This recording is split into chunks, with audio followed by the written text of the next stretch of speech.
बिस्मिल्लाहिर्रहमानिर्रहीम। आज मैं इस अहम सवाल का जवाब देने जा रहा हूं कि मैं क्यों इमरान की मुखालफत कर रहा हूं। मुझसे बहुत सारे पेट्रियट्स भी और हमारे फॉलोअर्स ये सवाल करते हैं कि इमरान तो पाकिस्तान की जंग लड़ रहा है, आप उसकी मुखालफत क्यों कर रहे हैं। आज पूरे माशरे को तकसीम करके रख दिया है सियासी बयानिए ने। इमरान का जो बयानिया है, जो बराह रास्त हमला कर रहा है पाकिस्तान की सलामती पर भी और पाकिस्तान की मुसल्लह अफवाज पर भी, ये नौजवान नस्ल ने ऐसे अपना लिया है कि जैसे ये हकीकी मानों में आखिरी सच हो। आज मैं पूरी तफसील से आपको बताऊंगा कि क्यों मैं इमरान की मज़ाहमत कर रहा हूं और क्यों मैं इस बात पर इसरार कर रहा हूं कि पाकिस्तान की अब पूरे सियासी निज़ाम को लपेटकर एक नया सियासी निज़ाम और आइन तश्कील देने की जरूरत है। जाहिर है मुझ पे बहुत शदीद तनकीद भी हो रही है। इनका सोशल मीडिया बहुत स्ट्रांग है, पीटीआई का। ये यंगस्टर्स, नौजवान जो सिर्फ कंप्यूटर्स और टेक्नोलॉजी इस्तेमाल करते हैं, इनको हजारों लाखों की तादाद में इन्होंने छोड़ा हुआ है इसी काम के लिए कि जो भी इन पर तनकीद करे, ये उसकी उम्र, मर्तबे, उसके काम, उसकी इज्जत का लिहाज किए बगैर उसकी धज्जियां उड़ा दे। एक गुस्ताख नस्ल है जो इसने पैदा की है, जिस किस्म के ये खुद हैं सारी पार्टी वाले, इसी किस्म की इनकी नौजवान नस्ल इन्होंने तैयार कर दी, जो अब खतरनाक हद तक नजरिया पाकिस्तान और हमारी तारीख को मस्ख करके पाकिस्तान की जड़ें काट रहे हैं कि भारतीय इंटेलिजेंस और भारतीय सोशल मीडिया टीम्स को अब काम करने की जरूरत ही नहीं है। यही पीटीआई की सोशल मीडिया टीम काफी है पाकिस्तान को तबाह करने के लिए। मगर इससे पहले कि मैं अपनी वजूहात बताऊं कि मैं क्यों इमरान की मुखालफत कर रहा हूं, थोड़ा सा मैं अपना बैकग्राउंड बताऊंगा, क्योंकि हमारे यहां लोगों के पास एक मेमोरी, शॉर्ट मेमोरी है, डिमेंशिया की प्रॉब्लम है, पूरी कौम को भूल जाते हैं क्या हुआ। आजकल के इस दौर में सच कुछ भी नहीं है। सच की क्या डेफिनेशन आपके पास है सिवाय इसके कि सच वही है जो एक सच्चा आदमी बयान करता है। बाकी ना मीडिया सच है, ना सोशल मीडिया सच है। सच सिर्फ एक सच्चे आदमी के कलाम को कहते हैं। That is the only truth. आदमी अगर सच्चा है तो बात सच्ची है। आदमी झूठा है, मक्कार है, फरेबी है, यू टर्न है तो बात झूठी है। मुझे पाकिस्तानी मीडिया में पाकिस्तान का दिफा करते तकरीबन अब 16 साल हो चुके हैं और 16 साल में अल्लाह का फजल है, हजारों की तादाद में मेरे टेलीविजन प्रोग्राम्स हैं, मेरे रेडियो इंटरव्यूज हैं, मेरे यूट्यूब एंड वीलॉग्स हैं। अल्लाह का फजल है कि आप एक भी यू टर्न नहीं दिखा सकते, आप एक भी बात यह नहीं कह सकते कि आपने यहां पर झूठ बोला था। अस्तगफुरुल्लाह, ये मैं तकब्बुर नहीं कर रहा, लेकिन मैं अल्लाह ताला की नेमतों और उसका करम और उसका फजल जो हमारे इस मिशन के ऊपर है, सिर्फ उसका इजहार कर रहा हूं बड़ी आजिज़ी के साथ और इनकिसारी के साथ कि ये मेरे मालिक का एहसान है कि इसने हमसे जो ड्यूटी ली है इसमें झूठ और मकर और फरेब और धोखे को शामिल नहीं किया। 2007 में जब हमने ड्यूटी करनी शुरू की थी तो उस वक्त पाकिस्तान जंग हार चुका था।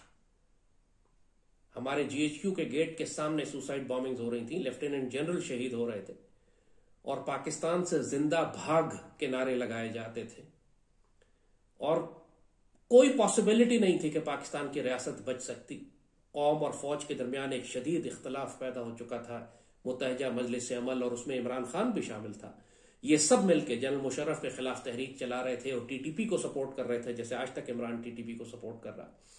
पूरा सवात इनके हाथ में जा चुका था, पूरी ट्राइबल एरियाज इनके पास थे और सीआईए की असेसमेंट थी कि 2015 तक पाकिस्तान नक्शे पर बाकी नहीं रहेगा। यह वो दौर था कि जब हमने टीवी पर आकर पहली दफा पाकिस्तान के दिफा की अजान देनी शुरू की। उस वक्त हमने हिंदू जायनिज्म पे एक सीरीज की जिसने दुनिया में किसी ने नाम नहीं सुना हुआ था कि हिंदुत्व क्या चीज है, हिंदू जायनिज्म क्या है। यह इस्तिलाह भी मेरी दी हुई थी, हिंदू जायनिज्म। उस पर प्रोग्राम किए, खवारिज, टीटीपी को खवारिज कहा और खुलकर पाकिस्तान का दिफा करना शुरू किया। पाकिस्तान आर्मी को मजबूत किया, कौम और फौज के दरमियान फर्क को खत्म किया और अल्लाह के फजल से उस अजान के बाद पाक फौज इस काबिल हुई कि फिर सवात ऑपरेशन और राह रास्त और राह निजात और ये सारे ऑपरेशन किए गए। इंफॉर्मेशन वॉरफेयर में, नैरेटिव बिल्डिंग में हमने जब कौम को राजी कर लिया और कौम फौज की जानिब ले आए और हमने दुश्मन के बयानिए को तबाह कर दिया, तो उसके बाद पाक फौज नीचे से हरकत की और उसने जाकर दुश्मनों को खत्म किया।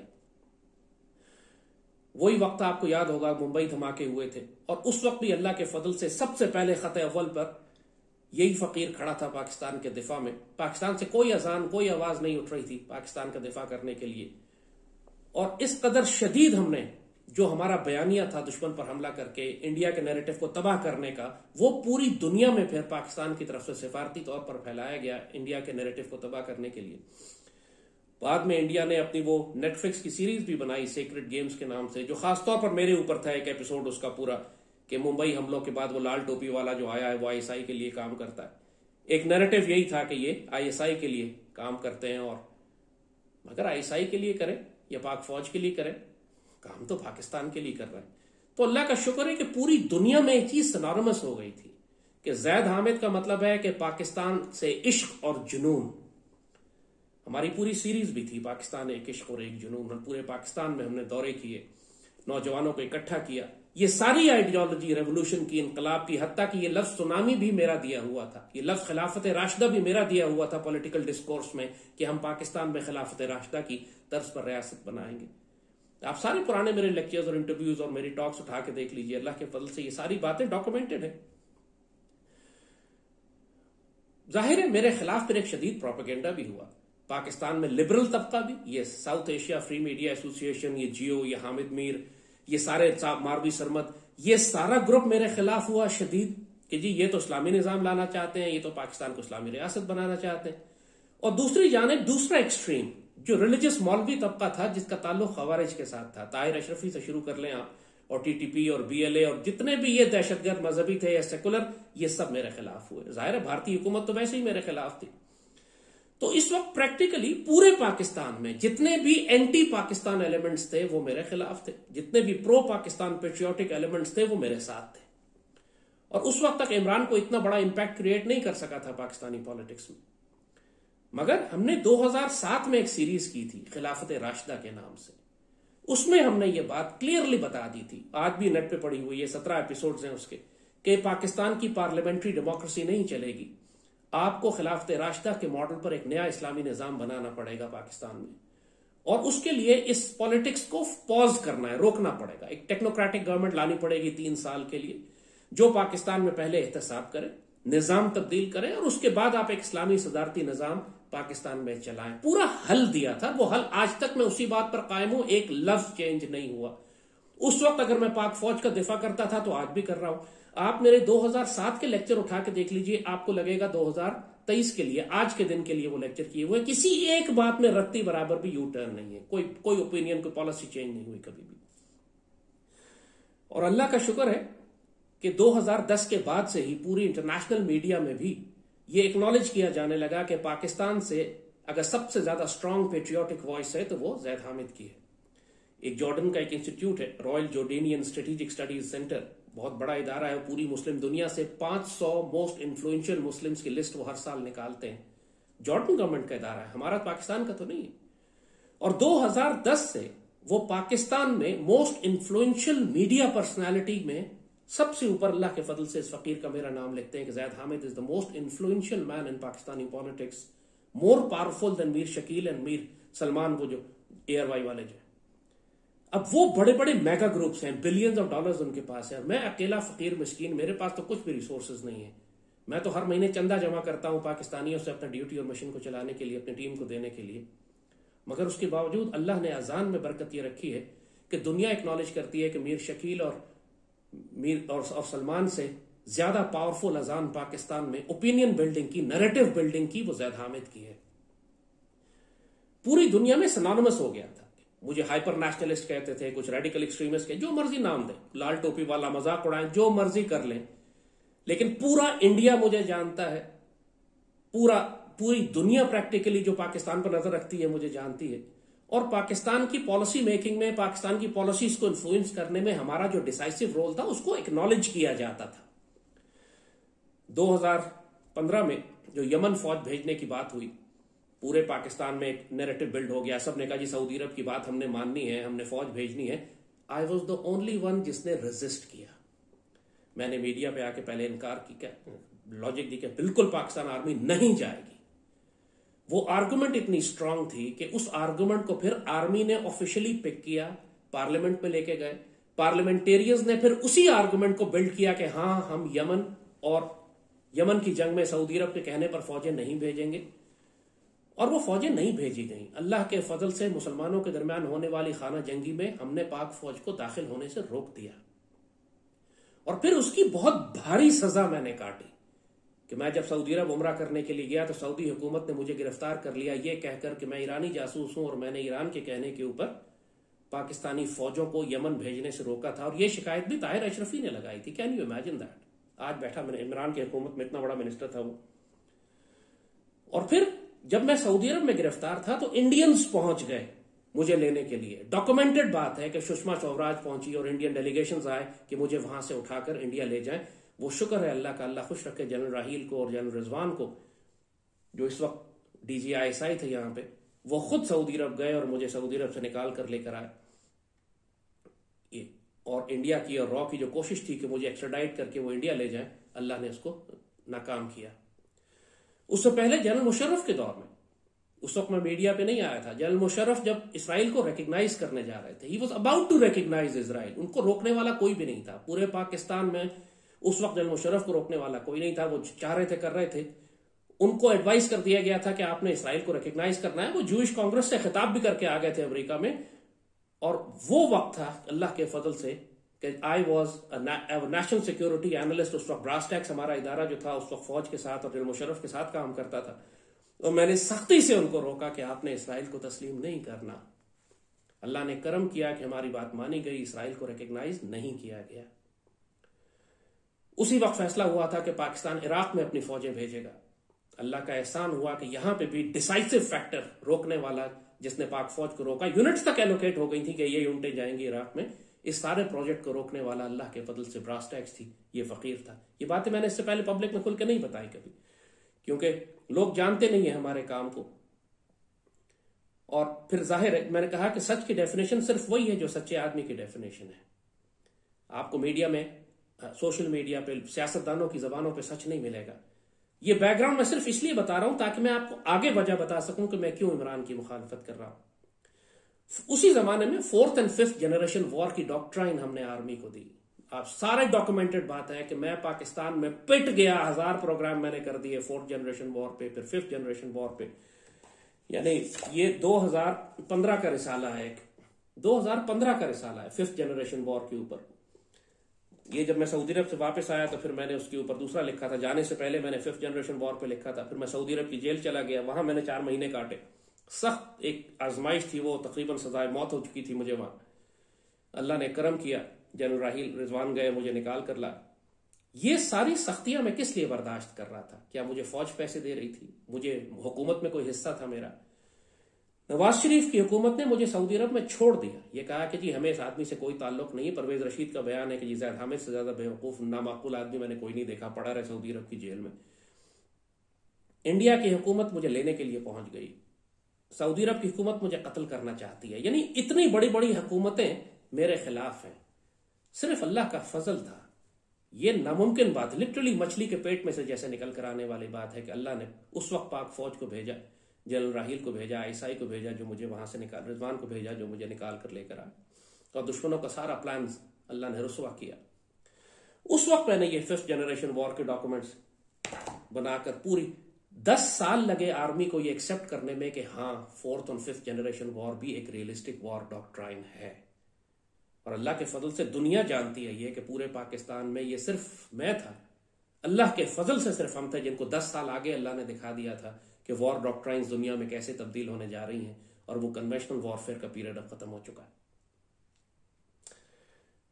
तो ये सारी बात बताने के मकसद, फिर अभी लेटेस्ट जदीद, जब कोरोना आया, कोविड आया, पूरी दुनिया एक जानिब खड़ी थी। पाकिस्तान में कोई शख्स नहीं था जिसने कोविड लॉकडाउन और वैक्सीन की मुखालफत की हो। मैं अकेला फर्द था। और सब जानते हैं, ये तो पुरानी बात नहीं है कि मैंने जितनी शदीद मज़ाहमत की कि कौम को वैक्सीन ना लगाई जाए, कौम को लॉकडाउन ना किए जाए, आप ये ग्लोबल वर्ल्ड इकोनॉमिक फोरम का एजेंडा पाकिस्तान में नाफिज न करें। ये कोरोना इतनी बड़ी बीमारी नहीं है कि इसके लिए पूरे मुल्क को तबाह करवा लिया जाए। 2 करोड़ लोगों को बेरोजगार किया आपने लाखों करोड़ों पाकिस्तानियों को जहरीले टीके लगा दिए जो अब मरने के टाइमलाइन के ऊपर है। कोई पहले मरेगा, कोई बाद में मरेगा, लेकिन सबकी जिंदगियों में आपने सालों कम कर दिए। पूरी दुनिया पे एक्नॉलेज कर रही है कि टीके जहरीले थे। उस वक्त भी पता था, मुझे कैसे पता था? अब जब पूरी दुनिया को पता है ये बात, तो मुझे कौन बता रहा था कि मैं ये बात पूरी कौम को बताऊं? पूरी दुनिया, पूरी कौम मेरे खिलाफ खड़ी थी। आर्मी मेरे खिलाफ थी, ISI मेरे खिलाफ थी, गवर्नमेंट मेरे खिलाफ थी, पॉलिटिकल पार्टीज मेरे खिलाफ थी, मीडिया मेरे खिलाफ था। यानी मैं शायद पाकिस्तान का वाहिद एनालिस्ट हूं जिस पर पाकिस्तानी मीडिया में पाबंदी है। आप जरा सोचें क्यों? मैंने आजादी की बात करते हैं, ये आजादी राय की बात करते हैं, इनके ऊपर अपनी सख्तियां पाबंदियां इनको पसंद नहीं है। जैद हामिद पर क्यों पाबंदी है? और जैद हामिद पर पाबंदी तो सिर्फ पाकिस्तान के दुश्मन लगाते हैं। कोई पाकिस्तान से प्यार करने वाला जैद हामिद से दुश्मनी या उस पर पाबंदी नहीं लगा सकता। मुझ पर क्यों पाबंदी है? मुझे किसी सरकारी प्रोग्राम में नहीं बुलाया जाता, मुझसे कोई मुलाकात नहीं करता, मुझसे किसी मीडिया पे मुझे नहीं बुलाया जाता। अल्लाह का शुक्र है हम उनके मोहताज नहीं है। पाबंदी के बावजूद भी स्ट्रॉन्गेस्ट ओपिनियन मेकर पाकिस्तान में जो उसका स्टेटस है, अल्लाह के फजल से वो जॉर्डेनियन इंस्टीट्यूट हमें 500 मोस्ट इन्फ्लुएंशियल मुस्लिम्स का हमें ही दे रहा है। 5 साल, पिछले 10 साल से दे रहा है पाबंदी मीडिया पे, 5-6 साल से। उसके बावजूद भी ये अल्लाह का फजल है। ये उस थोड़े में अल्लाह बड़ी बरकत दे देता है। हमारे पास जैसे कहा कि महीना गुजारने के रिसोर्स नहीं होते। अगर हम हराम खाने वाले होते, अगर मैं इमरान से डील कर लेता, किसी पॉलिटिकल पार्टी से बात कर लेता कि यार मैं आपका प्रोपेगेंडा आम बन जाऊंगा, मैं आपके लिए नैरेटिव बिल्डिंग करूंगा, जो इख्तियार, जो पोजीशन, जो अल्लाह ने स्टेटस माशरे में मुझे दिया था, क्या हम अरबों करोड़ों नहीं कमा लेते जिस तरह बाकियों ने कमाए? 2-2 टके के अस्तगफिरुल्लाह मोटरसाइकिलों पे फिरने वाले बेगैरत राशि आज बड़े बड़े एंकर बने हुए हैं, बड़े बड़े फार्म हाउसेज हैं उनके। मैं अभी तक अपने वालिदैन के घर में रहता हूं, अभी तक 17-16 साल पुरानी सेकंड हैंड गाड़ी चलाता हूं जो कि दोस्तों ने खरीद के दी थी, चूंकि मैं खुद नहीं खरीद सकता था। मगर अल्लाह का शुक्र है कि जो हलाल खाने की बरकत है कि हमें अल्लाह ने इज्जत दी है, पूरी दुनिया में इज्जत दी है। जब गाजा के ऊपर इसराइल बॉम्बिंग कर रहा था तो हमने एक प्रोग्राम, छोटा सा एक प्रोग्राम नरेट किया था। यहां पर हमने कहा था कि पाकिस्तान और टर्की को एयरफोर्स को जाना चाहिए और गाजा के ऊपर नो फ्लाई जोन बना दें, और नो फ्लाई जोन बना दें ताकि इसराइल बॉम्बिंग ना कर सके। हमारा सजेशन थी, हमारी राय थी, लेकिन उस राय को एक कुवैती मिनिस्टर ने इस तरह प्रेजेंट कर दिया, वो ये समझे कि जैसे ये होने जा रहा है। पाकिस्तान ने और टर्की ने अरब मुल्कों से दरखास्त की है कि हमें अपनी एयरपोर्ट्स दो, एयर बेसेस दो, ताकि हम इसराइल के खिलाफ नो फ्लाई जोन बनाए। उसने ये ऑफिशियली ऑफ कुवैत गवर्नमेंट की जानिब से ट्वीट कर दी कि पाकिस्तान और तुर्की ने दरखास्त की है हमसे कि हमें एयर बेसेस दिए जाएं इसराइल को रोकने के लिए। और ये उस वक्त था जब गाजा के ऊपर शदीद बमबारी हो रही थी और पूरी दुनिया में कोई इसको रोकने वाला नहीं था। जैसे ही ये खबर निकली, पूरी अरब दुनिया में और खुद इसराइल के अंदर खौफ तारी हो गया। इमीडिएटली उसके फौरन बाद इसराइल ने एयर कैंपेन रोक ली। और हत्ता के उस वक्त इमरान की गवर्नमेंट थी, इन्होंने पूछा, खुद ये हैरान परेशान थे कि पाकिस्तान के बारे में इतनी बड़ी खबर कैसे निकल गई। इन्होंने ISI से पूछा कि जी ये किसका प्रोजेक्ट है, किसने रिक्वेस्ट किया अरबों से कि हमें बेसिस दिए जाए, हम इसराइल को रोकने जा रहे हैं। खुद ISI को नहीं मालूम था, जाहिर है। उन्होंने मुझसे पूछा, मैंने कहा मुझे नहीं मालूम, मैंने तो एक सजेशन दी थी। उन्होंने कहा नहीं, तो कुवैत गवर्नमेंट ने एक ऑफिशियल स्टेटमेंट दे दिया कि हमसे रिक्वेस्ट की गई है, हमें डिमांड की गई हमसे बेसिस देने। मगर इसके नतीजे में यह हुआ कि इसराइल की बॉम्बिंग रुक गई और कुवैत में इतनी अच्छी गुडविल पैदा हो गई पाकिस्तान के लिए कि कुवैतियों ने पाकिस्तानियों के लिए 5 लाख वीजे खोल दिए, वर्क वीजा खोल दिया कि पाकिस्तानी आके यहां नौकरी कर सकते हैं। यानी सिर्फ ये देखिए, अल्लाह अकबर वलिल्लाहिल हम्द, हमारे एक सजेशन से, एक नियत से, एक जोश और जज्बे से जो तकलीफ और दुख हमें हो रहा था कि हम कोई मुसलमान फौज हो जो फलस्तीन पर बमबारी को रोके, उस बात को सिर्फ सजेस्ट करने की वजह से अल्लाह ने उसमें ऐसी बरकत डाली कि न सिर्फ फलस्तीनियों पर बमबारी रुकी बल्कि पाकिस्तानियों के लिए लाखों वीजे खुल गए। ये काम जो फॉरेन ऑफिस को करना चाहिए था, अल्लाह ने फकीर की अजान से करवा दिया। ये बात किसी को पता ही नहीं चलती, जरूरत नहीं है ये सब पब्लिक को बताने की भी हो, लेकिन हम आपको इसलिए बता रहे हैं कि ये एक्चुअली इज द ट्रूथ। मेरी बाकायदा ISI हेडक्वार्टर में मीटिंग हुई इसके ऊपर। उन्होंने मुझसे पूछा कि ये सजेशन जो कुवैत ने दी है, ये कहा है कि हम कर रहे हैं, ये किसने कहा है कुवैत को? मैंने कहा जी आप उनसे खुद पूछ लीजिए आगे। कहने लगे हमें लगता है कि ये आपने सजेशन दी थी। मैंने कहा अच्छा अगर दी थी तो अच्छी बात है, बुरी बात है, इसके नतीजे में मुसलमानों का फायदा हुआ या नुकसान हुआ? ये अल्लाह के फजल से हमारी छोटी सी अजान का इंपैक्ट होता है।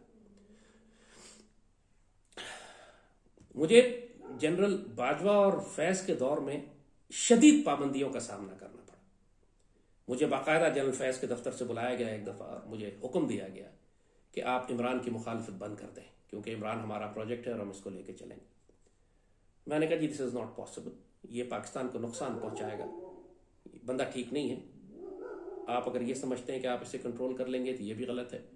इसके बहुत भारी ताल्लुकात हैं इंटरनेशनल एस्टैब्लिशमेंट के साथ, इसके बच्चे यहूदियों के पास हैं, ये गोल्डस्मिथ फैमिली से ब्लैकमेल होता है। गोल्डस्मिथ फैमिली इसराइल का बानी खानदान है, इसका सारी जिंदगी दुनिया का हर शरई गुनाह इस शख्स में मौजूद है और ये एक मुसलमान रियासत का सरबराह बनने के लायक नहीं है। आप गलत प्रोजेक्ट लेके चल रहे हैं।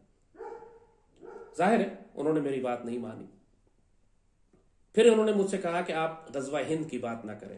Imagine I am telling you this, मुझे ये हुक्म आया बाजवा और फैज की जानिब से कि आप गज़वा हिंद की बात नहीं करेंगे। मैं करूंगा, ये सईदी रसूलुल्लाह की हदीस है, हमारी तकदीर है।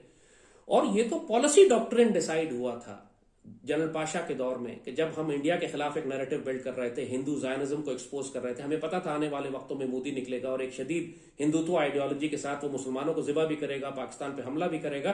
तो इसके मुकाबले पर हमने गज़वा हिंद की डॉक्ट्रिन बनाई थी, हमने निकाली। यही हमें कि सईदी रसूलुल्लाह ने जो बनी बनाई डॉक्ट्रिन हमें दी है, हमने इसको प्रमोट करना था। और जहन्नुम के कुत्ते खवारिज जब हम पर हमले कर रहे थे तो उसके खिलाफ भी ऑफिशियली ये डिसाइड किया गया था कि हम खवारिज की टर्म इस्तेमाल करेंगे इनके लिए और जहन्नुम के कुत्तों को एक्सपोज करेंगे उसी तरह जिस तरह सईदी रसूलुल्लाह ने इनके बारे में हमें बताया है। मैंने कहा ये तो ऑफिशियल पॉलिसी थी हमारी हिंदुत्व के खिलाफ, तो मैं कैसे रोक दूं इसको? इन्होंने फिर मुझे, और फिर तीसरी दफा जब इनसे मेरी झड़प हुई, उन्होंने कहा जी आप वैक्सीन के खिलाफ बात करना बंद कर दे। अगेन ये भी जनरल फैज के दफ्तर से मुझे कहा। मैं तीनों काम बंद नहीं करूंगा, ना मैं इमरान की मुखालफत बंद करूंगा, ना मैं गज़वा हिंद पर बात बंद करूंगा, ना मैं वैक्सीन के खिलाफ बात करना बंद करूंगा। तो जाहिर है फिर वो जो सख्ती मुझ पर कर सकते थे उन्होंने की, उसकी तफसील में जाने की जरूरत नहीं है अभी। लेकिन जो लोग मुझे ये कहते हैं कि मैं उनकी तनख्वाह पे था या उनके हुक्म पर काम कर रहा था, ये सिर्फ उनके लिए एक थोड़ा सा फिलर है कि पूरे पाकिस्तान में किसी की जरूरत नहीं थी कि उस वक्त बाजवा और फैज और इमरान के खिलाफ खड़ा हो सकता। और अल्लाह के फजल से प्रिंसिपल्स पे जहां पे हमने महसूस किया कि अल्लाह के रसूल की उम्मत को तकलीफ है या पाकिस्तान को तकलीफ है, वहां पे हमने रॉक सॉलिड स्टैंड लिया इर्रेस्पेक्टिव ऑफ द कॉन्सिक्वेंसेज। और जैसे मैंने कहा, मैंने शदीद नुकसान और तकलीफ उठाई है और आज तक हमें तकलीफ हो रही है उसकी, जिसकी तफसील में मैं नहीं जाऊंगा। सऊदी अरब की जेल से लेकर पाकिस्तान के अंदर पाबंदियां लगने तक जो हमारे ऊपर पाबंदियां लगी और हम पर बॉयकॉट किया गया और हम पर सख्तियां की गई, धमकियां दी गई, पाकिस्तान में कोई शख्स इतना बर्दाश्त नहीं कर सकता। ये अल्लाह का फजल और करम है कि हम अभी तक उसी तरह ड्यूटी कर रहे हैं। इन्होंने 100 दफा कोशिश की हम पर पाबंदियां लगाने की, कत्ल करवाने की, जेलों में भेजने की, मुझ पर दर्जनों मुकदमे हैं पाकिस्तान में। इस बैकग्राउंड के शख्स को ये ताना देते हैं कि मैं बूट पॉलिश कर रहा हूं और मैं पैसे लेके काम कर रहा हूं, क्यों बेटा मेरा आर्मी में इसलिए मैं उसकी प्रमोशन के लिए काम कर रहा हूं। यानी इस कदर बेगैरती और बेशर्मी का भी कोई लेवल हो सकता है इन लोगों का। इमरान से मेरी मुखालफत, अब मैं ये बैकग्राउंड मैंने आपको बताया, अब मैं आता हूं उस बात पर कि इमरान से मेरी मुखालफत क्यों है। प्रिसाइज इमरान को मैं बहुत अच्छी तरह जानता हूं, यानी जब 2010-11 के अंदर हमारी बहुत लंबी मुलाकातें रही हैं, खुफिया मुलाकात। यूसुफ सलाहुद्दीन के घर लाहौर में हम अकेले मिला करते थे, एक मुलाकात वहां हुई। इसके घर पे भी मैं गया हूं बनी गाल में, हमारी प्रोग्राम भी हमने इकट्ठे किए हैं टीवी पे साथ।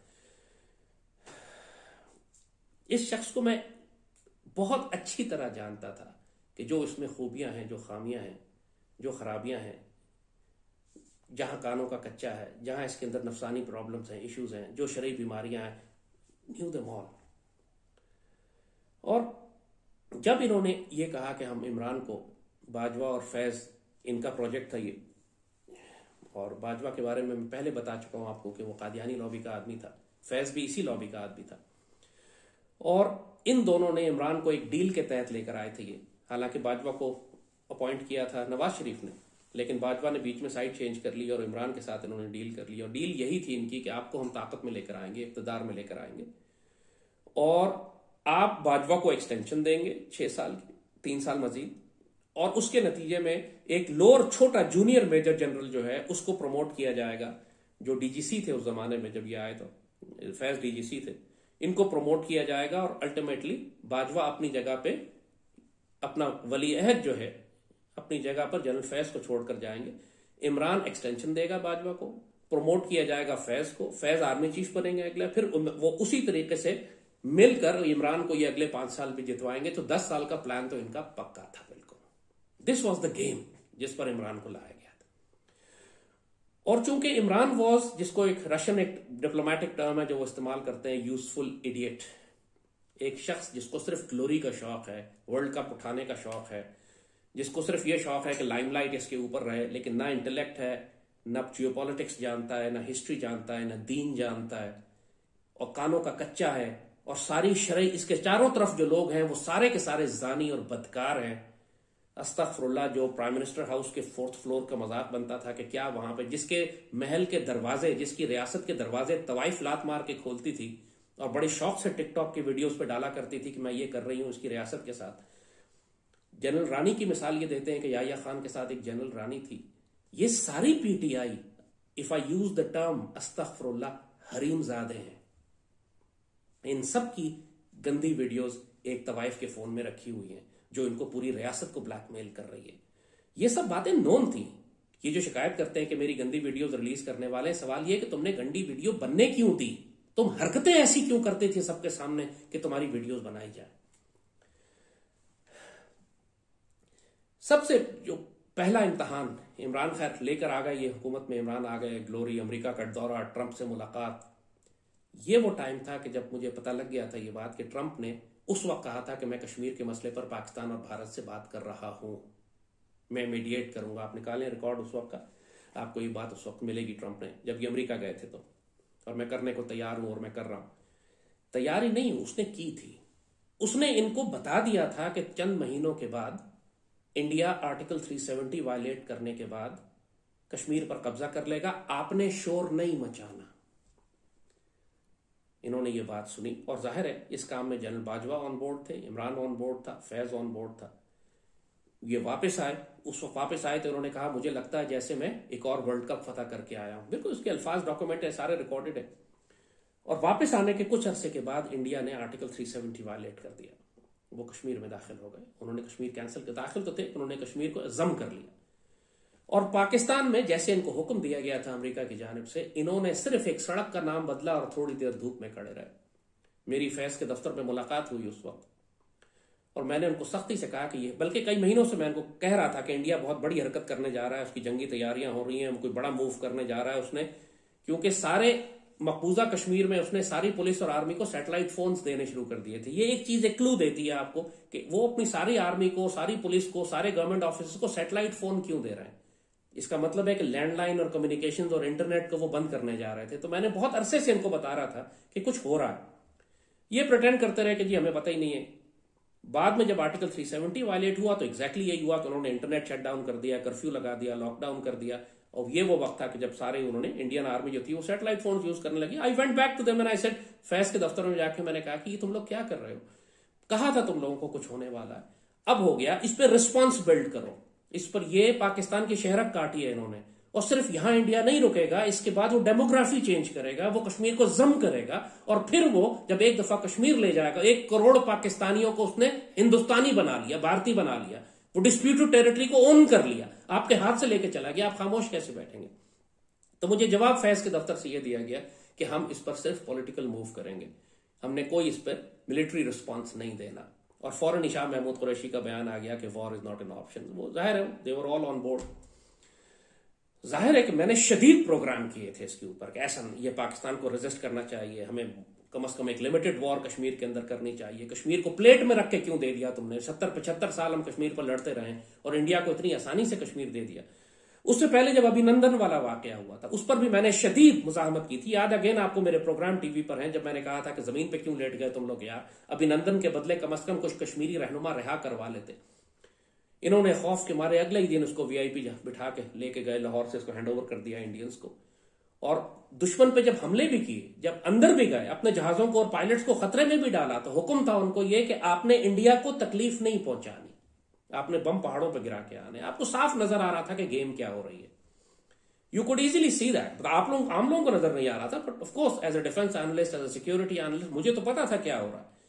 इसलिए आई वॉज एंग्री, बिकॉज मुझे पता था कि कितनी बड़ी गेम डाल दी गई है पाकिस्तान के खिलाफ, और फौरन ही इन्होंने सीज फायर कर दिया लाइन ऑफ कंट्रोल पे कि इंडियन आर्मी जो हर वक्त अंडर प्रेशर रहती थी, वहां पे आपने इसको सीज फायर करके ये कह दिया कि तुम वहां पे अपने डिफेंसिव बंकर्स बना लो। इंडिया ने फौरन ही 18,000 बंकर बनाए वहां पर, यानी लाइन ऑफ कंट्रोल को इम्पेनेट्रेबल कर दिया, यानी हम दाखिल ही नहीं हो सकते अब इस साइड से। हम इंडिया को आपने खुला, अभी तक सीज फायर चल रहा है बाय द वे, कि आपने इंडिया को ऑप्शन दे दिया कि आप डिफेंस लाइन मजबूत कर लें अपनी, यहां पे पहले डेमोग्राफी चेंज करें, कश्मीर भी हड़प कर लें, लाइन ऑफ कंट्रोल को भी आप सील कर लें, और फिर आपने इंडिया को ओपन स्पेस दे दी ये कहकर कि हम, चूंकि war is not an option, उसने देख लिया कि ये जंग करने वाली हुकूमत नहीं है, उसने $100 अरब का असला जमा करना शुरू कर दिया, Rafale, then S-400 and all everything, कि हमने अब पाकिस्तानी, जिसको ये पाकिस्तानी ऑक्युपाइड कश्मीर कहते हैं, हमारे आजाद कश्मीर गिलगित बल्तिस्तान पर कब्जा करना है हमने, और एक बहुत बड़ी जंग की तैयारी ये पिछले 3 साल से कर रहे हैं। 2019 के बाद ही उन्होंने शुरू कर दी थी,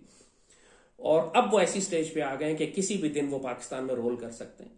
तो वो गलती इमरान की कश्मीर के हवाले से, कि जिसका जो कि आपने सिर्फ सड़क में का नाम तब्दील कर दिया और धूप में खड़े रह गए, अब आप ये कहें कि मेरा कोई कसूर नहीं था, वो सब काम बाजवा ने किए।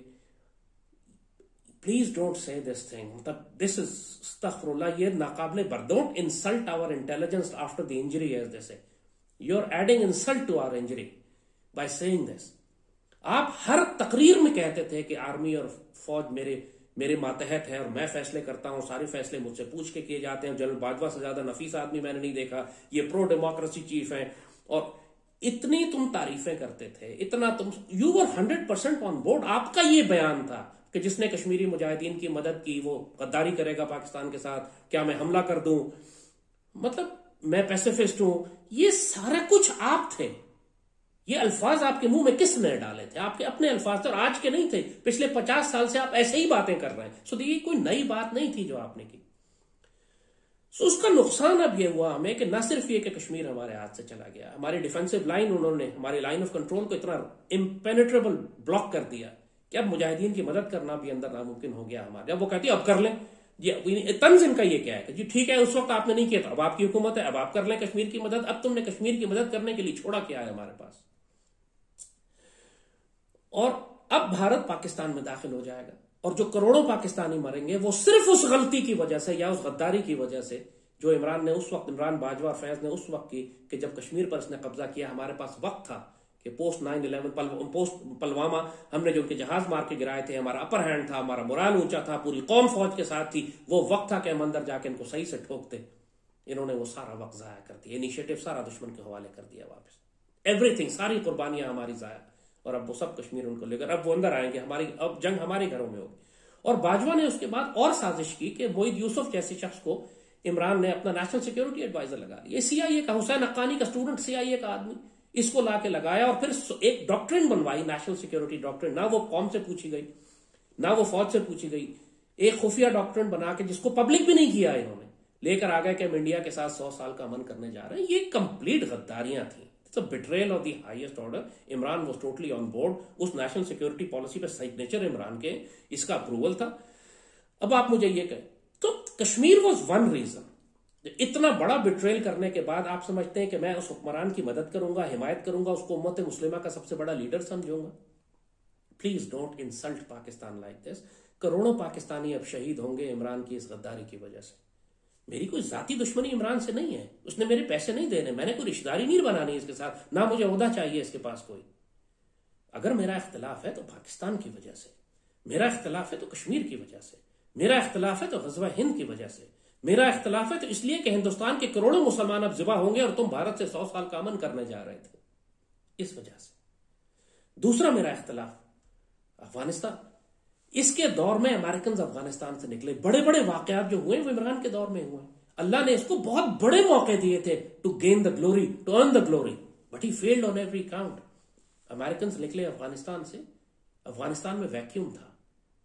पिछले 20 साल से पाकिस्तान मार खा रहा था अफगानिस्तान से, चूंकि वहां इंडियंस और अमेरिकन और CIA और मोसाद और इसराइली मौजूद थे, TTP थी, BLA थी, अशरफ गनी और कारजाई की हुकूमतें थी, अफगान NDS थी।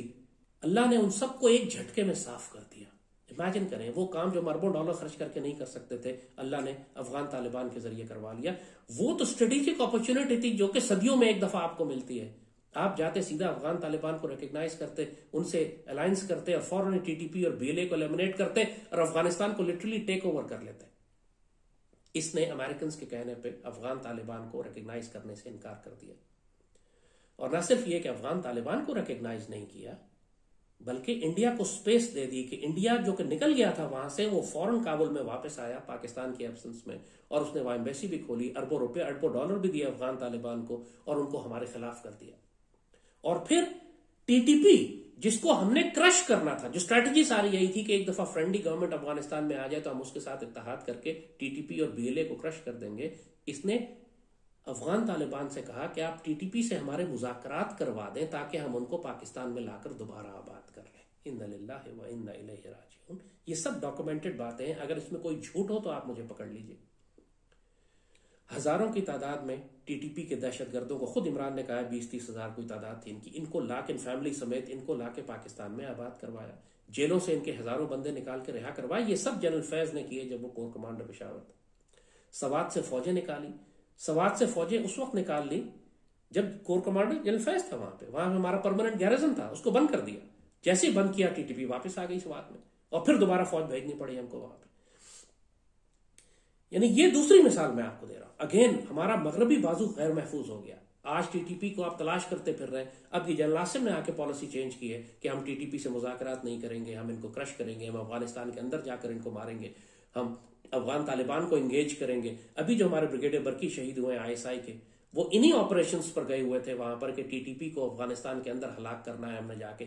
ये हमारे एक मुश्किल तरीन कवर्ट ऑपरेशन है हमारे, जिनमें खुद फ्रंट लाइन पे हमारे ब्रिगेडियर गया है, हमारी आईएसआई की टीमें अंदर गई, एसएसजी अंदर गई, और हम जाके टीटीपी को एलिमिनेट कर रहे हैं। इंशाल्लाह खबरें आपको मिलेंगी कि बहुत अच्छी अच्छी खबरें आ रही हैं और मिलेंगी आइंदा कि किस तरीके से हम, लेकिन उन दहशतगर्दों को अब तलाश करना मुसीबत हो गई हमारे लिए जो पाकिस्तान के अंदर आके बैठ गए, जिनको इमरान बाजवा और फैज ने आबाद कर दिया था। जो अब पूरे मुल्क में दहशतगर्दी जो मच रही है वो सारी, अब ये कहते हैं जी इमरान के जमाने में तो कोई दहशतगर्दी थी नहीं, अब क्यों उठ गई? इसलिए नहीं थी कि इमरान उनको आबाद कर रहा था लाकर पाकिस्तान में। और वो इसी तरह वही आर्गुमेंट है ये कि एमएमए के जमाने में तो सवात में कोई दहशतगर्दी नहीं थी, एमएमए की हुकूमत गई तो दहशतगर्दी शुरू हो गई। वो एग्जैक्टली यही था कि एमएमए उनको आबाद कर रही थी सवात में लाके मुत्तहिदा मजलिस अमल, और जब उनकी हुकूमत गई तो उसके बाद बगावत शुरू की टीटीपी ने। इमरान हमेशा से टीटीपी का हिमायती रहा है। इसका ये स्टेटमेंट कि पेशावर में टीटीपी का दफ्तर होना चाहिए ताकि वो बम धमाका करें तो प्रेस रिलीज जारी करें तो हमको पता हो, और फिर इनकी टीटीपी की ये डिमांड्स के दोहा की तरह हमारा भी दफ्तर मिडल ईस्ट में खोला जाए ताकि हमको रियासत के तौर पर ट्रीट किया जाए और हम निगोशिएट करें और इन मामलों पर बातचीत हो रही थी टीटीपी के साथ। इन्ना लिल्लाहि व इन्ना इलैहि राजिऊन। इनको रियासत पाकिस्तान का स्टेक होल्डर बना दिया था। So this is the second reason. Again लाखों पाकिस्तानी शहीद होंगे, हजारों हमारी कुर्बानियां जाया होंगी जो हमने 1 लाख पाकिस्तानी शहीद और जख्मी करवाए इमरान और बाजवा और फैज की इस पॉलिसी की वजह से कि टीटीपी को पाकिस्तान में लाकर आबाद किया जाए। मैं हैरान होता हूं पाकिस्तानियों की अक्लों के ऊपर कि इतने बड़े बड़े सिर्फ के 2 ब्लंडर्स ही अगर आप देख लें तो इसके बाद अगर कोई ये कहे कि Imran is a great leader of the Muslim world और पाकिस्तान और उसके दौर में हम बड़ी तरक्की कर रहे थे, उससे ज्यादा जहनी माजूर और कौन हो सकता है? वैक्सीन लग लग के वैक्सीन ज्यादा इंसान इनकी अकलें मारी गई हैं, हराम खा खा के, अस्तगफिरुल्लाह, ये लाहौरी दुम्बा खा खा के इन सबकी अकलें पागल, इनको हराम हलाल की तमीज खत्म हो गई है। दे डोंट नो कि कितने बड़े बड़े डिजास्टर इमरान बाजवा और फैज ने मिलकर किए, और अब आप कहते हैं इमरान नेशनल पूरी कौम का सबसे बड़ा लीडर है, उम्मत का लीडर है। तीसरा state bank of Pakistan. IMF terms देती है, हमेशा मुश्किल करती है, जब कर्जा देती है आपने देखा जलील करती है, टैक्स बढ़ाओ, पेट्रोल बढ़ाओ, 70 साल से यही करती आ रही है जब से कर्जा जिस हुकूमत ने लिया। आज तक आईएमएफ की यह जरूरत नहीं हुई थी कि इनसे कहे कि स्टेट बैंक हमारे नाम लिख दो। वो स्टेट बैंक जो कायदे आजम ने खोला था, और कायदे आजम ने कहा था कि ये इस्लामिक बैंकिंग का एक रिसर्च इंस्टीट्यूशन होगा जो पूरी दुनिया में इस्लामी माशी निजाम बनाएगा, उस स्टेट बैंक को आपने बाकायदा कानून साजी करके आईएमएफ के हवाले कर दिया। कानून बना दिया पाकिस्तान में कि स्टेट बैंक के गवर्नर्स और डिप्टी गवर्नर्स के खिलाफ पाकिस्तान में कोई मुकदमा नहीं हो सकता, वो जो चाहे करें, वो किसी के आगे जवाबदेह नहीं है। इन्ना लिल्लाहि व इन्ना इलैहि राजिऊन। फिर कहते हैं हम आजादी लेंगे अमेरिका से। अगर ये बात मैं झूठ बोल रहा हूं तो मुझे पकड़ लीजिएगा। क्या इन्होंने कानून साजी करके स्टेट बैंक आजाद नहीं कर दिया रियासत पाकिस्तान से? क्या इन्होंने आईएमएफ के हवाले नहीं कर दिया? आज फिर पूरे मुल्क में जो तबाहियां मच रही, तो स्टेट बैंक होता है। पूरे मुल्क से $1 अंदर बाहर नहीं आ जा सकता जब तक स्टेट बैंक फैसला ना करे। यही जो मुल्क में माशी तबाही मच रही है, इसमें स्टेट बैंक का कितना खुफिया किरदार है हुआ। और स्टेट बैंक की सरबराह कौन है? गीता गोपीनाथ, वो हिंदू औरत, आरएसएस की जायनिस्ट। इमेजिन करें कि आपने literally state bank Narendra Modi के हवाले कर दिया। अब मुझे कहते हैं मैं इमरान से नाराज क्यों? फिर आए चौथी बात बिल गेट्स के ऊपर। पूरी दुनिया जानती है बिल गेट्स एक खौफनाक दज्जाली दहशतगर्द है, करोड़ों अरबों इंसानों को कत्ल करना चाहता है। पूरी दुनिया में आदमी ने फसाद मचाया हुआ है, इसके खिलाफ एक शदीद मज़ाहमत है। पूरी पाकिस्तान की हेल्थ, हमारी सेहत, हमारे बच्चों के आने वाली नस्लों की बिल गेट्स के हवाले कर दी, सिर्फ इसलिए कि वो इनके एहसास प्रोग्राम के पैसे दे रहा था। सारे एहसास प्रोग्राम के पैसे, जो कौम को भिखारी बनाने के पैसे, जो सबसे ज्यादा जो पूर इकोनॉमिक मॉडल है वो ये कि आप जिसमें आप वेल्थ जनरेट नहीं करते, जिसमें आप इकोनॉमिक एक्टिविटी जनरेट नहीं करते, जिसमें आप इंडस्ट्री नहीं लगाते, जिसमें आप लोगों को पैरों पे खड़े नहीं करते, आप सिर्फ भूखे को खाना खिलाते हैं, ये मॉडल इमरान ने अडॉप्ट किया। पनाहगाहें बनाई तो खाना खिलाना शुरू कर दिया, तो लोगों के घर पे पैसे पहुंचाने शुरू कर दिए। ये सबसे पूर इकोनॉमिक मॉडल होता है जिसमें आप इंसान के मुंह में निवाला डालते हो लेकिन उसको मछली पकड़ना नहीं सिखाते। और वो सारे पनाहगाहें और वो जो खाने और लंगर खाने थे, वो भी इमरान या हुकूमत पाकिस्तान पैसे नहीं दे रही थी, वो सिलानी ट्रस्ट के पैसे थे, सारे क्रेडिट ये ले रहे थे। वो सारे पैसे, कोई जिसको लोग कहते हैं इमरान ने लंगर खाने बनाया, कुछ नहीं बनाया, सिर्फ तस्वीरें खिंचवाई। सारे पैसे, सारी फंडिंग, सारा प्रोजेक्ट, सारा खाना सिलानी ट्रस्ट का है, कराची वाले के। सिर्फ बिल गेट्स के पैसे अरबों डॉलर आए इनके पास वैक्सीन प्रोग्राम के लिए और एहसास प्रोग्राम के लिए, जो ये पैसे देते थे लोगों को। और उस पर इन्होंने पूरा पाकिस्तान ये जहरीली वैक्सीन बिल गेट्स को उठा के हवाले कर दी। पूरी पाकिस्तान की कौम को जिस तरह इन्होंने ये जहरीली वैक्सीन लगाई है। और फिर उसके बाद बिल गेट्स को बुलाकर आरिफ अलवी ने पाकिस्तान का सबसे बड़ा तमगा भी गले में पहुंचा डाल दिया, उसको अपना हीरो बनाया, पाकिस्तानी कौम का हीरो बनाकर पेश कर रहे हैं उस जानवर को जिसने तुम्हारी आने वाली नस्लें हलाक कर दी। क्या इमरान मासूम है? मासूम तो नहीं है। इसके अंदर बाजवा भी शामिल था, इसमें फैज भी शामिल था, इसमें इमरान भी शामिल था। अब मुझे बताएं, मैं सिर्फ ये 4 मिसालें आपको मैंने दी हैं, अभी मैं 5वीं मिसाल देखूं और बहुत सारी मिसालें। लोग कहते हैं जी इसने हुजूर सल्लल्लाहु अलैहि वसल्लम की इज्जत की आबरू की हिफाजत के लिए अक़वाम मुत्तहिदा में इस्लामोफोबिया का दिन मनाया। इस्लामोफोबिया के दिन से मुझे हकीकत से बताइए, क्या पूरी मुस्लिम दुनिया में मुसलमानों पर होने वाले मजालिम कम हो गए? क्या सईदी रसूलुल्लाह की शान में गुस्ताखी खत्म हो गई? ये कमजोरों, मिस्कीनों, बेगैरतों का तरीका है कि काफरों से दरखास्त करें कि प्लीज हमारे दीन को कुछ ना कहो। अगर गैरतमंद होते तो तलवार निकाल के फैसले कर देते, किसी की जरूरत ना होती कि इस्लाम के खिलाफ बात करें। मैं आपको बहुत डायरेक्ट पर्सनल मिसाल देता हूं। इमरान ने रहमतुल्लिल आलमीन अथॉरिटी बनाई, एक बड़ा अच्छा प्रोजेक्ट था। I think probably the only good project जिसकी मैंने तारीफ की है इमरान के दौर में। और उसका मकसद यही था कि पाकिस्तान में हुजूर सल्लल्लाहु अलैहि वसल्लम की मोहब्बत और हुजूर के बारे में तारुफ नौजवान नस्ल को कराने के लिए एक अथॉरिटी बनाई। और उस अथॉरिटी का सरबरा लगाया डॉक्टर एजाज अकरम को। डॉक्टर एजाज अकरम मेरे बहुत करीबी और पुराने दोस्त थे, बरसों हम इकट्ठे काम करते रहे और बहुत बड़े बड़े काम करते रहे। डॉक्टर एजाज अकरम, पाकिस्तानी कौम उनको नहीं जानती, लेकिन वो नेशनल डिफेंस यूनिवर्सिटी में भी एडवाइजर थे, पाकिस्तान के बड़े बड़े दिफाई इदारों के साथ काम करते थे।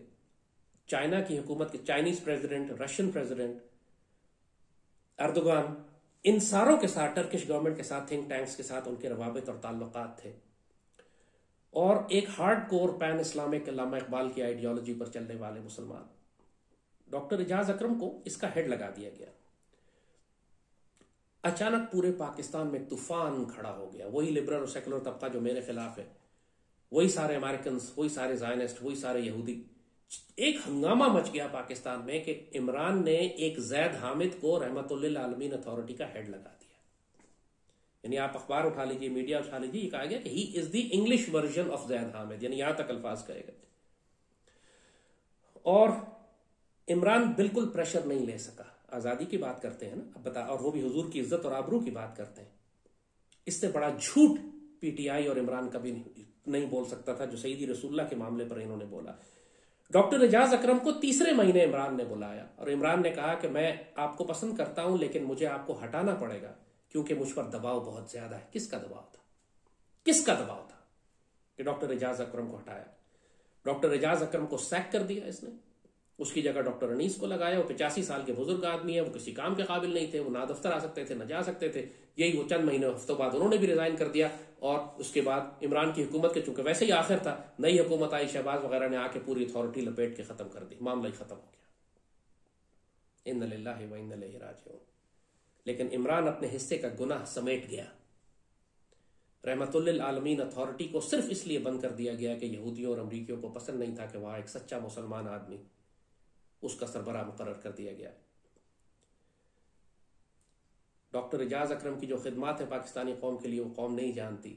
चीन को पाकिस्तान के करीब लाने के लिए, रशिया को पाकिस्तान के करीब लाने के लिए, तुर्की के साथ हमारे दिफाई माहिदात और ताल्लुकात को ठीक करने के लिए, अफगान तालिबान और चीन और पाकिस्तान को करीब इकट्ठा करने के लिए इतने बड़े बड़े रोल उनके हैं, जिसके अंदर 100% ब्रास टैक्स उनके साथ शामिल थी। सारे काम हमारे मशवरे से हुआ करते थे। स्ट्रेटेजी और प्लानिंग ब्रास टैक्स बनाती थी, डॉक्टर एजाज उसको रिफाइन करते थे और फिर उसको लेके जाते थे चाइनीज गवर्नमेंट के पास और टर्किश गवर्नमेंट के पास और रशियन गवर्नमेंट के पास।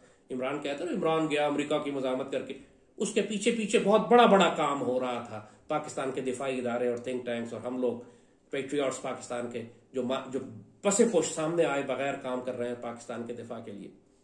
डॉक्टर एजाज अकरम 3-4 महीने पहले उनका इंतकाल हो गया। इन्ना लिल्लाहि व इन्ना इलैहि राजिऊन। अब आप उनको दोबारा किसी अथॉरिटी पर अपॉइंट नहीं कर सकते। वो अपना अजर अल्लाह से लेंगे, सईदी रसूलुल्लाह के कदमों में अब इंशाल्लाह खैर और आफियत से होंगे इंशाल्लाह।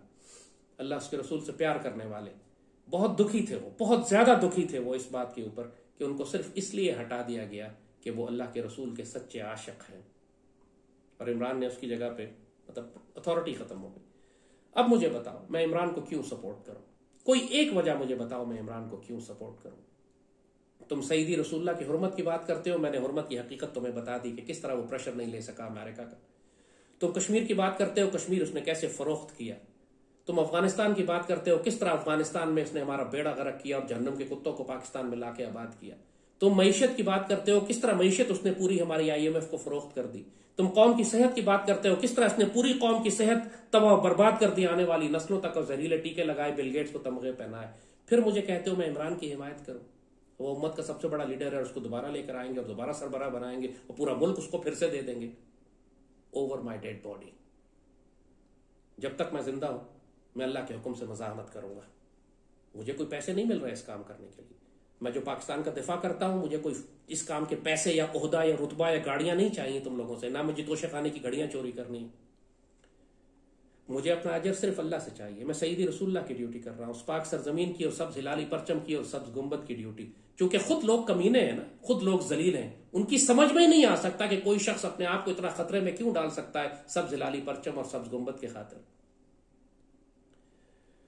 अब आ जाए आज की बात के ऊपर और फिर मसाइल के हल पे। वीडियो लंबी हो जाएगी लेकिन जरूरी है। इमरान की हुकूमत चलाने वाले जनरल बाजवा और फैज थे। इमरान की हुकूमत को हटाने वाले भी जनरल बाजवा, फैज नहीं था, बाजवा था। जाती इख्तलाफ था इनका। वो आपस में इनकी लड़ाई एक्सटेंशन और प्रमोशन पे हुई थी। बाजवा एक्सटेंशन चाहता था और उसी एक्सटेंशन को फिर इमरान ने रिश्वत के तौर पे आखिरी दिन इस्तेमाल भी किया। जब DG ISI general Nadeem Anjum ने प्रेस कॉन्फ्रेंस में ये बात कही थी कि इमरान ने आखिरी दिन उनको ऑफर की थी कि ठीक है अगर आप हमसे मामला दोबारा ठीक कर ले तो मैं आपको लाइफ टाइम एक्सटेंशन दे देता हूं। इमरान ने इसको डिनाई तो नहीं किया बल्कि एक्सेप्ट किया कि हाँ हमने ऑफर की थी कि अगर दूसरों से एक्सटेंशन लेनी है तो हम ही दे देते। तो जिस बाजवा को आप गालियां दे रहे थे, जो आपके ख्याल में गद्दार था, उसको आप एक्सटेंशन देने जा रहे थे लाइफ टाइम। इन्ना लिल्लाहि व इन्ना इलैहि राजिऊन। अब चूंकि एक्सटेंशन नहीं हुई, डील नहीं बनी आपकी, लिहाजा आप उसको गालियां दे रहे हैं। गालियां देनी चाहिए, वैसे बाजवा इस काबिल है कि उसको दी जाए। मगर जो कुछ आपके साथ या पाकिस्तान के साथ बाजवा ने किया उसमें उस जुर्म में आप शामिल थे, आप बेगुनाह नहीं है। अब आप ये नहीं कह सकते कि मैं मासूम था, मुझे कुछ पता ही नहीं था, मैं रोटी को चूची कहता था, फीडर से दूध पीता था, मुझे पता ही कुछ नहीं था कि क्या हो रहा है मुल्क में। सब कुछ जैसे बाजवा कह रहा है आजकल कि मैं तो कुछ कर ही नहीं रहा था, सब कुछ फैज कर रहा था। अब ये नहीं चलेगा। आप सब एक टीम थे, आप सब मिलकर कर रहे थे सब कुछ। मगर जो भी कुछ हुआ ये काम जनरल आसिम ने नहीं किया। जनरल आसिम को तो खुद इमरान ने DGI से हटाया था, इसलिए कि वो बाजवा की पॉलिसी से, इमरान की पॉलिसी से और फैज की पॉलिसी से इख्तलाफ कर रहे थे। वो एक मुहब्बे वतन पेट्रियाटिक ऑफिसर थे, उनको इमरान ने हटाया था उस ओहदे से। और अल्लाह ने आज उनको अगर आर्मी चीफ बना दिया, और ये किसी की सिफारिश पर नहीं बने, किसी लंदन प्लान के तहत आर्मी चीफ नहीं बने, ये अल्लाह के फजल से बने। जिस तरह ज़ियाउल हक जब आर्मी चीफ बना था तो किसी की प्लानिंग से नहीं बना था। लोग कहते हैं हर आर्मी चीफ अमेरिका की मर्जी से बनता है, ऐसी बात नहीं है। जनरल ज़ियाउल्लाह को भुट्टो ने जब आर्मी चीफ बनाया था तो सिर्फ यह देख के बनाया था कि ये मेरे साथ चलेगा या नहीं। उसने अमेरिका के दबाव से आर्मी चीफ नहीं, 5-6 ऊपर जनरल थे जिनको सैक करके उसने इनको बनाया था कि ये कमजोर है। उस कमजोर जनरल ने फिर आके फांसी लगा दी इसको। ये बकवास एक नई बकवास है कि जी हर आर्मी चीफ अमेरिका की मर्जी से बनता है, हर आर्मी चीफ रिटायर होने के बाद मुल्क से बाहर चला जाता है। ये इतना झूठा और फोहिश बयानिया और प्रोपेगेंडा इमरान पीटीआई को दे चुका है, नस्लों को खराब कर दिया। हमारे शोहदा की बेइज्जती कर रहे हैं। यानी 5 लाख शहीद हमने जो ईस्ट पाकिस्तान में दिए, जिनको मुक्ति बानी ने कत्ल किया, मुजीबुर रहमान ने कत्ल किया, इन्होंने नैरेटिव अब यह बना दिया है कि मुजीब मुहिब वतन था, और जो 5 लाख हमारे शहीद हैं उनकी बेइज्जती और तौहीन ये नौजवान नस्ल से करवा रहे हैं सिर्फ इमरान को सही साबित करने के लिए। खुद इमरान ये नैरेटिव दे रहा है कि मेरे साथ मुक्ति बानी वाला सलूक या मुजीब वाला सलूक किया जा रहा है। हालांकि तुम मुल्क के वजीर आजम रहे हो इतनी ताकत के साथ, मुल्क का सदर तुम्हारा, फौज और आईएसआई तुम्हारे पास, 4 सूबों में तुम्हारी हुकूमत, पंजाब में, सरहद में, कश्मीर में, गिलगित बल्तिस्तान में, तुम मुजीब के साथ अपने आप को कैसे कंपेयर कर सकते हो? और तुमको हटाया गया है एक parliamentary vote of no confidence से। तुम ये तो नहीं हुआ कि तुम्हें हुकूमत ही नहीं दी गई कि तुम मेजोरिटी में थे, और तुम एक नो कॉन्फिडेंस प्रोसेस से हटाए गए हो कि जो खुद पार्लियामेंट का हिस्सा है, कॉन्स्टिट्यूशन का हिस्सा है। ये बयानिया कितना खतरनाक इसने बिल्ड कर दिया, पूरी नस्ल को जहरीला करके पाक फौज के खिलाफ कर दिया, ईस्ट पाकिस्तान में गद्दारों को दोस्त बना, मुहिब वतन बना दिया और मुहिब वतनों को दुश्मन बना दिया। मतलब पूरी नस्ल उलट के रख दी, उसका दिमाग खराब कर दिया। ये सारी तब्दीली जो तुम्हारी हुकूमत के साथ आई है, जनरल आसिम ने तो नहीं की। अब जनरल आसिम को आए हुए 4 महीने हुए, तुम इनको उसी तरह गालियां दे रहे हो जैसे बाजवा को दे रहे हो। क्या जनरल आसिम क्या करें आके? जनरल आसिम क्या करें आके? तुम क्या चाहते हो क्या करें? वो आके इस हुकूमत का तख्ता उलट दें, मार्शल लॉ लगा दें, इलेक्शन करा के तुमको दोबारा मुल्क का सदर बना दें। एक जाने तुम कहते हो फौज न्यूट्रल रहे, एक जाने तुम कहते हो फौज हुकूमत सियासत में दखल दे के मुझको वजीर आजम बनाए। चाहते क्या? फौज रियासत के साथ खड़ी है, रियासत के साथ होगी हमेशा। जब तुम्हारी हुकूमत थी उस वक्त भी फौज तुम्हारे साथ थी। जब नवाज शरीफ की हुकूमत थी उस वक्त जनरल राहील थे, जनरल राहील भी मजबूरन, चाहे पसंद आए या ना पसंद आए, नवाज शरीफ की हुकूमत के साथ खड़े थे। उससे पहले जरदारी की हुकूमत थी, पसंद आए या ना पसंद आए, फौज जरदारी की हुकूमत के साथ खड़ी थी। फौज को हुकूमत के साथ खड़े होना है अनलेस एंड अनटिल फौज हुकूमत का तख्ता उलट दे, जैसे मुशर्रफ ने नवाज शरीफ के खिलाफ उल्टा था। तो अगर जनरल आसिम इस हुकूमत का तख्ता नहीं उलट रहे तो और क्या करें सिवाय इसके कि इस हुकूमत को इसके साथ चले, इसको चलाने की कोशिश करें। क्योंकि सियासतदानों को अकेला भी नहीं छोड़ा जा सकता। क्या आप जरदारी को अकेला छोड़ देंगे? क्या नवाज शरीफ को खुला छोड़ दें कि जो चाहो करो, उस पर कोई चेक ना लगाया जाए? क्या इमरान को खुला छोड़ दें कि जो चाहो करते रहो, तुम्हें कोई चेक नहीं तुम्हारे ऊपर? पाकिस्तानी सियासतदान को कायदे आजम और लियाकत अली खान के लेवल के तो नहीं है।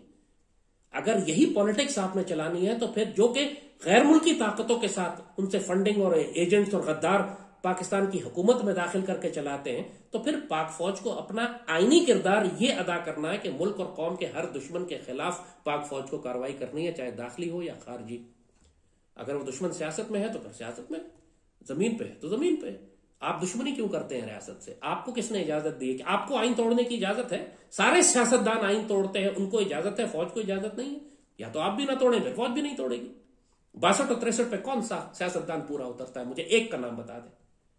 जाहिर है कि आप सब आइन तोड़ कर आते हैं, आप सब झूठ बोल के आते हैं, आप सब जानी बदकार और नापाक और पलीत नजरिया पाकिस्तान के खिलाफ है। आपको किसने घुसेड़ा पार्लियामेंट में? कैसे आ गए आप यहाँ? ये घुसपैठिए कैसे घुस गए यहां पर? तो फिर फौज से कहते हैं, यानी इनका मकसद ये होता है कि फौज दखल ना दे हमारी करप्शन में, हमें करने दे जो मुल्क रियासत को बेचने दे। और फिर दूसरी बात ये कि जो गलतियां बाजवा और फैज ने की हैं वो पाक फौज की पॉलिसी नहीं है। तुम पाक फौज को किस लिए गालियां दे रहे हो? लियाकत अली खान के कत्ल से लेकर और कायदे आजम की एम्बुलेंस का पेट्रोल खत्म होने से लेकर और फातिमा जिन्ना के इंतकाल से लेकर आज तक जितने गुनाह मुल्क में हुए हैं सियासतदानों ने नहीं किए, सारे गुनाह फौज ने किए हैं। इसलिए इनको फौज से आजादी चाहिए। ये इतना खतरनाक नैरेटिव बना दिया है इमरान ने। और फिर इमरान की हुकूमत का ट्रैक रिकॉर्ड मैंने आपके सामने रखा है। वल्ला इसमें कोई झूठ हो तो मुझे बताए ना। अगर मैं सच बोल रहा हूं, मुझसे दलील और आर्गुमेंट से बात, क्योंकि पीटीआई में दलील और आर्गुमेंट की कोई गुंजाइश नहीं है। ये सारे नापाक और ये सारे गुस्ताख और बेअदब बच्चे नस्ल, क्योंकि खुद सारे ऊपर ऐसे ही हैं। लिहाजा सिर्फ ये मैं पेट्रियट से बात कर रहा हूं, मैं पाकिस्तान से प्यार करने वालों से बात कर रहा हूं, जिनकी हमदर्दियां इमरान के साथ हैं, जो समझते हैं फौज गलत कर रही है। पाकिस्तान का arbitrator of the last resort जिसे कहते हैं, हमारा फाइनल एम्पायर अल्लाह ने पाकिस्तान में पाकिस्तान आर्मी को बनाया। ये सारे सियासतदान मर जाए पाकिस्तान को कोई फर्क नहीं पड़ेगा, क्योंकि पाकिस्तान अच्छा हो जाएगा। फौज अगर खत्म हो जाए, आप एक दिन इस पाकिस्तान को नहीं चला सकते, पाकिस्तान रहेगा ही नहीं। अगर आपके पास ऑप्शन है, चॉइस आपके पास है कि सियासतदानों के साथ खड़े होना है या फौज के साथ खड़े होना है, कोई भी पाकिस्तान से प्यार करने वाला जो है वो हमेशा फौज के साथ खड़ा होगा।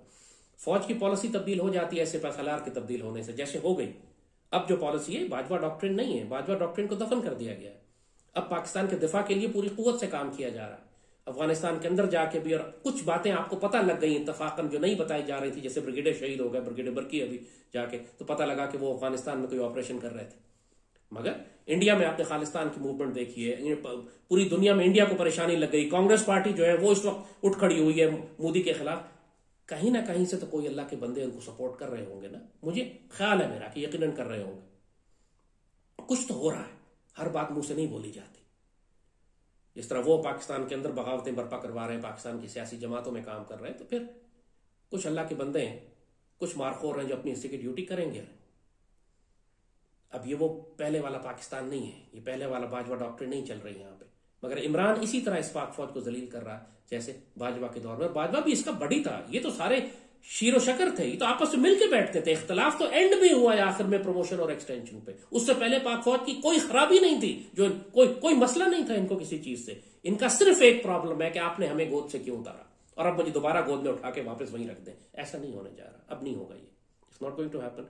आपने अगर आना है तो अपने जोरे बाजू पे आए, आपने अगर आना है तो, लेकिन पहले अपने मुकदमात। अब सोल्यूशन क्या है, अब करें क्या? अब मेरा सोल्यूशन यही है, जो मैं पिछले 2007 से यही बात कर रहा हूं, कि अब सारी जमातें टेस्ट हो चुकी हैं। नवाज शरीफ भी टेस्ट हो गया, जरदारी भी टेस्ट हो गया, इमरान भी टेस्ट हो गया। अब हम मजीद इलेक्शन करवा के इसी गलाजत के कॉम्बिनेशन को दोबारा पार्लियामेंट में नहीं ला सकते। ये बहस दूसरी है कि 2/3 मेजोरिटी मिलेगी कि 3/4 मिलेगी, इमटीरियल। एक कॉम्बिनेशन होगा गलाजत का। आप 2/3 भी ले लें तो आपकी क्या गारंटी है कि आपके 2/3 जो है जरदारी अगले दिन खरीद के नहीं ले जाएगा, जैसे आपके वोट ऑफ नो कॉन्फिडेंस में ले गया था। जाहिर है कि ले जाएगा। यहां सारे बिकने के लिए आते। कौन सा मुहब्बे वतन है अल्लाह रसूल से प्यार करने वाला जो पाकिस्तान की खिदमत के लिए पार्लियामेंट में आता है? सारे चोर चुके, लुच्चे, लफंगे, गुंडे, ये सब आते ही, गद्दार आते ही इसीलिए कि माल बनाए यहां पर। इस पार्लियामेंट्री डेमोक्रेसी को हमें रोकना पड़ेगा। हमें 3 साल के लिए टेक्नोक्रेटिक गवर्नमेंट चाहिए जो पहले एहतसाब करे। अब तीनों हुकूमतें हो चुकी हैं, तीनों का एहतसाब करें। इमरान का भी करें, जरदारी का भी करें, नवाज का भी करें, और बाजवा और फैज का भी करें, और आर्मी का भी करें। अब वो 50 साल की बात ना करें, बात बदलने के लिए कहते हैं कि मोहतरमा फातिमा जिन्ना से एहतसाब शुरू करें। नहीं, अब पॉलिटिकल प्रोसेस इन लोगों ने शुरू करना है, इन लोगों से हमने आगे चलना है। ये पॉलिटिकल पार्टीज हैं, ठीक है, करें। पिछले फातिमा जिन्ना से करें, फिर केयरटेकर गवर्नमेंट 10 साल के लिए बैठेगी। 3 साल के अंदर इन 3 सियासी जमातों का एहतसाब करें, बाजवा, फैज समेत। और इसके बाद, इस गलाजत की सफाई करने के बाद, नया निजाम तरतीब देने के बाद एक दोबारा इलेक्शन पॉलिटिकल प्रोसेस को शुरू करें। That is the only way forward. Election मसले का हल नहीं है। बगैर एहतसाब के अब इलेक्शन नहीं होने चाहिए, बिल्कुल नहीं होने चाहिए। मैं सुप्रीम कोर्ट के चीफ जस्टिस से भी कहूंगा, आर्मी चीफ से भी कहूंगा, पहले एहतसाब करें। वो लोग जिन्होंने मुल्क को लूटा है, वो लोग जिन्होंने मुल्क से गद्दारी की है, वो लोग जिन्होंने कश्मीर फरोख्त किया है, वो जिन्होंने अफगान पॉलिसी तबाह की है, वो जिन्होंने स्टेट बैंक बेचा है, वो जिन्होंने कौम को जहरीले टीके लगाए, वो जिन्होंने पाकिस्तान को धोखा दिया है, अगर वो बगैर एहतसाब के दोबारा इक़्तिदार में आ गए, फिर ये उससे ज्यादा सफाक और जालिम हो जाएंगे। पहले एहतसाब होगा, सबका होगा। जिसने पाकिस्तान को बेचा, पाकिस्तान को फरोख्त किया, कश्मीर को बेचा, 1 करोड़ पाकिस्तानियों को हिंदुओं के हवाले करने वालों का क्या एहतसाब नहीं किया जाएगा? किया जाएगा। ये वजह है मेरी इमरान की मुखालफत की, ये वजह है मेरी इस पॉलिटिकल सिस्टम की मुखालफत की। इमरान नहीं अकेला, मैं जरदारी और नवाज का भी उतना ही मुखालिफ हूं, अल्ताफ और फजलू और अचकजई का भी उतना ही मुखालिफ हूं। जभी तो ये सारे मेरी जान के दुश्मन हैं, जभी तो ये सारा मीडिया मुझ पर पाबंदी लगाता है, क्योंकि सब इनकी तनख्वाह पर काम करते हुए, कोई छोटा कुत्ता कोई बड़ा कुत्ता है भौंकने के लिए, लेकिन रखे पे सब इन्होंने अपनी तनख्वाहों पर है। कोई CIA की तनख्वाह पे, कोई रॉ की तनख्वाह पर। अब चूंकि एक फकीर बीच में अकेला खड़ा हुआ है, पूरी दुनिया गलत थी लेकिन वो फकीर ठीक था। पाकिस्तान में वैक्सीन की मिसाल आपके सामने, 4th और 5th जनरेशन वॉर में पूरा मुल्क गलत था, ये फकीर ठीक था, आखिर में आर्मी ने भी तस्लीम किया। हिंदू ज़ायनिज़्म पे पूरा मुल्क गलत था, ये फकीर ठीक था, आखिर में कौम ने तस्लीम किया। आज आपको इंडिया में नजर आ रहा है हिंदू ज़ायनिज़्म। अल्लाह ने हमारी कोई बात गलत साबित नहीं की, ये मेरा कोई कमाल नहीं है, ये अल्लाह का फजल है। ये वजह है मेरी इमरान की मुखालफत की। मैंने सोल्यूशन भी आपको बता दिया है कि पाकिस्तान को 3 साल के लिए कम से कम टेक्नोक्रेटिक गवर्नमेंट चाहिए। हमें गुलाम इसहाक खान जैसे लोग चाहिए, पाकिस्तान के अंदर मौजूद हैं ये लोग। आप गुलाम इसहाक खान जैसे शख्स को सदर बना दें, वो अपनी टीम ले आए इस तरह की 10-15 बंदों की और दबा के काम करें, जिसका किसी पॉलिटिकल पार्टी से कोई एफिलिएशन ना हो, जो करप्ट ना हो, जो ऑनेस्ट हो, ना ऑनेस्ट नहीं बल्कि काबिल भी हो। हमें सिर्फ ऑनेस्ट आदमी नहीं चाहिए। कहते इमरान कहते ईमानदार है, ईमानदार तो मेरा चौकीदार भी है, उसको वजीर आजम लगा देते हैं यार। ईमानदार होना काफी नहीं है। ईमानदार है लेकिन बदकार है, ईमानदार है लेकिन जाहिल है, ईमानदार है लेकिन कादियानी और यहूदियों के लिए काम करता है। That's not good enough. हमें एक ऐसा अल्लाह का बंदा, शेर, दलेर, तगड़ा, जाबाज चाहिए। कम से कम मयार इसका आप रख लें। मैंने कहा सिविलियन बहुत ही महजब किस्म का आदमी रखना तो गुलाम इसहाक खान रख लें, वरना आइडियली तो मैं चाहूंगा कि सुल्तान सलाहुद्दीन अय्यूबी हो, जो जाहिर है हमारे माशरे में फिलहाल आपको नहीं मिलेंगे, लेकिन हमें उसी तरह की लीडरशिप चाहिए कि जो काफिरों और मुनाफिकों की गर्दन तलवार से उतारने में बेदरे हो, जिसको बाबो ने डंडे वाली सरकार कहा है।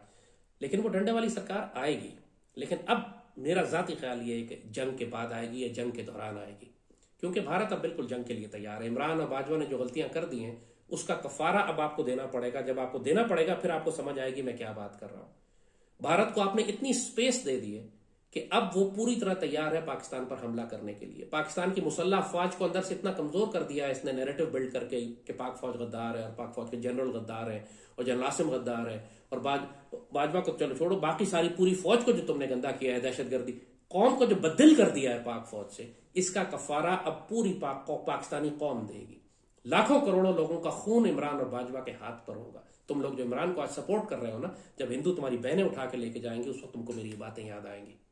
इन्ना लिल्लाहि व इन्ना इलैहि राजिऊन। आई थिंक अब मैंने बिल्कुल क्लियर कर दिया आपको कि मैं क्यों इमरान का मुखालिफ हूं, क्यों मैं इस पॉलिटिक्स का मुखालिफ हूं। सिर्फ इमरान का मुखालिफ नहीं, मैं पूरी पॉलिटिक्स का मुखालिफ। क्यों मैं कह रहा हूं टेक्नोक्रेटिक सेटअप लेकर आइए, वरना अगर पाकिस्तान की रियासत खुद अपने निजाम को ठीक नहीं करेगी फिर नरेंद्र मोदी हलाकू खान आएगा और उस क्राइसिस और अनार्की के अंदर फिर जो लीडरशिप फौज में से उठेगी, जो पेट्रियट्स को जमा करके वो एक गवर्नमेंट बनाएगी, फिर वो होगी डंडे वाली सरकार। तो मर्जी आपकी, वहां तक जाना चाहते हैं जाए, खुद ठीक कर ले, बेहतर है। नहीं करना चाहते, अल्लाह तो अपने फैसले करवा के दम लेगा। ये तकदीर गज़वा हिंद की हमारी लिखी हुई है। जितना मर्जी मजाक उड़ा लें आप, फर्क कोई नहीं पड़ेगा। जंग तो भारत से आपको करनी है और बहुत नजदीक है। अल्लाह पाकिस्तान का हामी और नासिर हो।